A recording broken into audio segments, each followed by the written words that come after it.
Bismillahirrahmanirrahim. Assalamualaikum warahmatullahi wabarakatuh.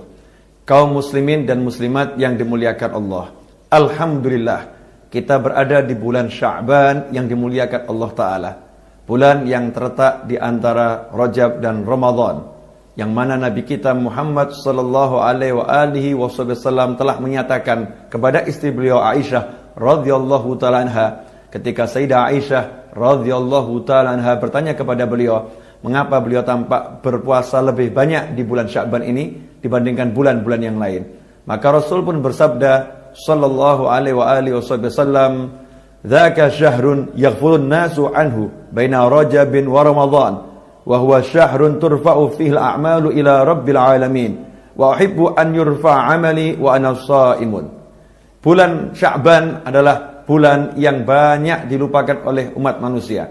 Banyak umat manusia yang merupakan bulan Sya'ban ini, bulan yang diapit oleh dua bulan mulia, yaitu bulan Rajab dan bulan Ramadan. Di bulan Sya'ban inilah amal umat manusia diangkat, dilaporkan kepada Allah Subhanahu wa ta'ala. Dan aku ingin amalku dilaporkan sedangkan aku dalam keadaan berpuasa. Kaum muslimin dan muslimat yang dimuliakan Allah, kita telah berada di bulan Sya'ban. Dan di bulan ini ada satu malam yang sangat mulia, malam yang penuh dengan barakah, malam yang penuh dengan rahmat, malam nisfu Sya'ban. Para ulama rahimahullah di seluruh penjuru dunia mengajak umat Islam untuk di malam nisfu Sya'ban berbondong-bondong mendatangi surau, langgar, masjid, musola, berdoa, berzikir, berkumpul untuk mengingat Allah Subhanahu wa ta'ala.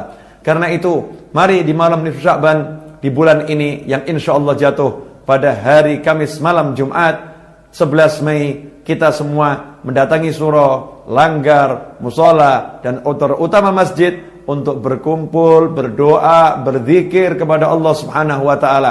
Manfaatkan malam itu untuk menyongsong Ramadan. Manfaatkan malam itu untuk menggapai ampunan Allah Subhanahu wa ta'ala. Jangan sampai kita lupakan malam yang mulia ini. Karena dalam suatu hadis Sayyidatuna Aisyah radhiyallahu ta'ala anha pernah suatu malam mencari baginda Muhammad SAW yang hari malam itu tidak ditemukan di samping tempat tidurnya. Di awal tidur bersama Sayyidatuna Aisyah, kemudian di tengah malam Sayyidatuna Aisyah melihat Rasulullah SAW tidak berada di sisinya. Maka beliau pun mencarinya dan mendapati Nabi Muhammad SAW sedang berada di pemakaman Baqi', pemakaman para sahabat radhiyallahu ta'ala anhum, dan Rasul sedang menengadahkan wajahnya ke langit dan berdoa kepada Allah Subhanahu wa ta'ala. Kemudian Sayyidatuna Aisyah pulang ke rumah dan Rasulullah SAW kembali ke rumah. Rasul pun menyatakan kepada Aisyah dalam hadis yang panjang, di akhir hadis Rasul menyatakan bahwasannya malam itu adalah malam yang mulia. Rasul Muhammad sallallahu alaihi wasallam bersabda, "Innallaha azza wa jalla yanzilu lailatan nisfi min Sya'ban ila as-sama'id dunya yaghfiru li aktsara min 'adadi sya'ri ghanami kalbin." Sesungguhnya Allah azza wa jalla pada malam nisfu Sya'ban Allah turun ke langit dunia. Artinya Allah mendatangi hambanya dengan rahmatnya, dengan ampunannya. Di situ Allah Subhanahu wa ta'ala di malam itu memberikan ampunan kepada umat manusia sebanyak jumlah bulu domba yang ada di peternakan suku Kalb. Artinya umat Islam di malam itu mendapatkan ampunan yang luar biasa dari Allah Subhanahu wa ta'ala. Maka Rasul pun Muhammad SAW mencontohkan, bahkan beliau ziarah kubur di malam nisfu Sya'ban. Tidak hanya tinggal di rumah, beliau keluar dari rumahnya untuk menziarahi para sahabat radhiyallahu ta'ala anhum. Di malam nisfu Sya'ban, Nabi kita Muhammad SAW menyerukan agar umatnya berdoa kepada Allah Subhanahu wa ta'ala.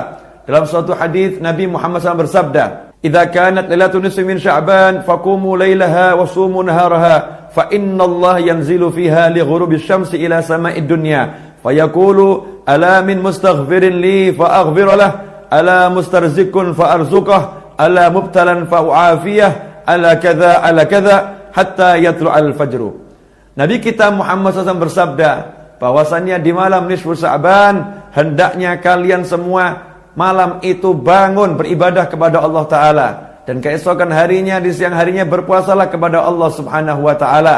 Karena sesungguhnya Allah ketika terbenamnya matahari di malam nisfu Sya'ban, Allah turun ke langit dunia. Kemudian Allah menawarkan kepada hamba-hambanya, adakah di antara kalian yang butuh ampunan? Maka aku akan ampuni. Adakah di antara kalian yang butuh rezeki? Aku akan berikan rezeki. Adakah di antara kalian yang butuh diselamatkan dari sesuatu yang tidak baik yang dia peroleh, sesuatu yang gak enak yang dia peroleh? Maka aku akan selamatkan dia, aku akan sembuhkan dia. Apakah ada, apakah ada, apakah ada? Terus Allah menawarkan hal itu sampai berakhirnya waktu malam, sampai terbitnya waktu fajar. Ikhwani rahimakumullah, tawaran Nabi Muhammad SAW dan seruan beliau ini jangan kita abaikan hanya karena alasan hadisnya dhaif, hadisnya kurang kuat. Perlu kita ketahui, hadis yang dhaif dalam fadilah amal diserukan oleh para ulama untuk diamalkan. Jika Anda mengikuti para ulama pun mengajak kita mengamalkan hadis dhaif, seruan amal soleh. Maka sudah saatnya mari kita berbondong-bondong mengamalkan hadis ini. Berbondong-bondong ke surau, ke langgar, ke masjid, berdoa bersama, berzikir, mohon kepada Allah Subhanahu wa taala. Kemudian keesokan harinya tepat tanggal 15 Sya'ban berpuasa, puasa sunnah. Kalau Anda tidak percaya dengan puasa sunnah nisfu Sya'ban, maka percayalah bahwa setiap pertengahan bulan kita diperintahkan untuk berpuasa. Sebagaimana disebutkan, hendaknya umat Islam ini berpuasa di Ayyamul Bid, hari-hari putih, yaitu tanggal 13, 14, dan 15. Karena itu jangan sia-siakan apa yang telah ditawarkan oleh Nabi kita Muhammad SAW. Datangi surau, datangi langgar, datangi musalla, datangi masjid, berkumpullah, berdoalah bersama-sama di malam nisfu Sya'ban. Semoga Allah Ta'ala mengampuni kita semua dan menjadikan kita orang-orang yang mendapatkan barakah, sehingga kita mendapatkan barakah bulan Rajab, barakah bulan Sya'ban, dan disampaikan kepada bulan Ramadan dalam keadaan sihah wal afiyah fi ta'atillah. Mohon maaf, semoga barakah manfaat. Wassalamualaikum warahmatullahi wabarakatuh.